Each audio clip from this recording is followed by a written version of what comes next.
Hello listeners, my name is Ben Arnott and welcome back to ENVS6530, the Gold Coast's only environmental radio station. Today we'll be looking at values behind environmental decision making and focusing on Cancer Alley in the US as a case study. Jump on our website to watch the video simulcast. The first environmental managers in Australia and in America were the Indigenous people. The approaches of the first people in these countries were very different to the Western views that replaced them, but even these views have changed over the last 50 years following the environmental revolution. These views are so different because of the values and interests underpinning them. Values are influenced by family, society, gender, religion, friends and education, and interests are usually financial, strategic, material or instrumental in nature. Values and interests combine to form our ultimate value positions. Ultimate value positions are composed of our stances on ethics, paradigms, discourse and ideologies.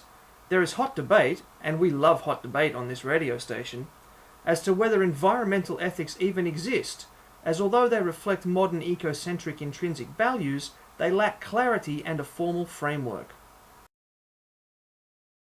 Ultimate value positions play a large role in environmental decision-making with regard to the monetary valuing of ecosystems in terms of what to save and what can go. However, due to the number of factors and actors involved, valuing will be done in different ways. When making an environmental decision, values will be placed on the four functions of an ecosystem: regulation, carrier, production, and information. These values can be categorized according to direct or indirect use, and option, bequest, and non-value uses. From here, different valuation methods will be employed depending on which values and functions have been emphasized in the previous steps. These methods include the contingent valuation, hedonic pricing, travel cost, shadow project, cost-benefit analysis, scenario studies, and the multi-criteria analysis methods. Fortunately, my dear listeners, values change culturally, spatially, and temporally. Since the environmental revolution of the 1970s, environmental concepts have evolved, with one of the more prevalent ideas being sustainable development, though it also lacks clarity and framework. Which leads us to the concept of environmental justice, a product of sustainable development. Environmental justice is concerned with the issue of minorities and the poor being left to live with pollution. So integral is the role of environmental justice that many theorists claim that sustainable development is not possible without it. The pollution and the damaged environments left behind by various industrial activities is referred to as ecological debt. Legal cases have been fought and won over environmental justice and ecological debt using Title VI of the Civil Rights Act in the US and Article 14 of the UN's Declaration of Human Rights internationally. And so, dear listener, this brings us to Cancer Alley, or the Chemical Corridor. It is a 137-kilometre stretch of the Mississippi River from Baton Rouge to New Orleans.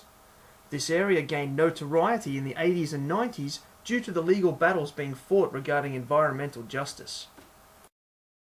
Rapid development of this area began during World War II, and there are now 136 factories and 7 oil refineries, outputting over 900 million pounds of waste into the air and river per year, most of which contains heavy metals including lead and mercury, as well as benzene and vinyl chloride.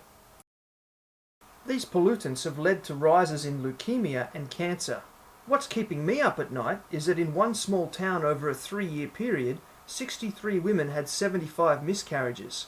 Disgustingly, a spokesperson for the Louisiana Chemical Association suggested this was caused by too much sexual intercourse. These facts are what led the people of the area to begin to question the issue of environmental justice, or in this case, injustice. An early statistic shows that the population living within 2 miles of the facility releasing 90% of the pollution has a higher percentage of minorities than the state average. St. James County is in Cancer Alley.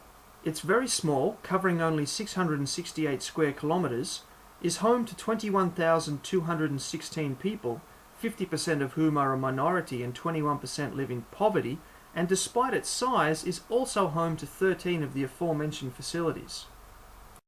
Comparing GIS mapping with census data found the suburb with the highest percentage of minorities and the lowest average household income and high school completion rates had 10 out of 13 facilities, whilst the suburb with the lowest number of minorities and the highest average household income and high school completion rates had none. In 1996, St James County famously opposed the opening of yet another facility.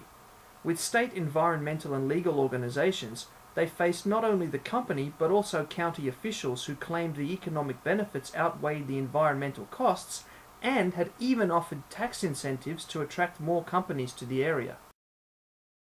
The county officials were clearly concerned with financial interests and techno-economic dominance, reflected in their cost-benefit analysis.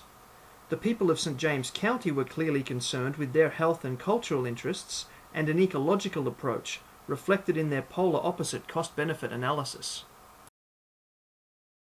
St James County won the court case in 1998. This was a result of 2 years of campaigning, 4 lawsuits, and even a visit to Japan to protest at the company's head office. These strategies can be used in other situations, but it must be stressed that legitimate legal representation is the key to success. I'd like to end today's show with a quote regarding the Hurricane Katrina floods. The world can no longer deny that environmental injustices exist, having witnessed the poorest neighborhoods of New Orleans drowning in a sea of hazardous materials. Thanks for listening, and coming up next, it's Wacko and Charlie for Drive Time.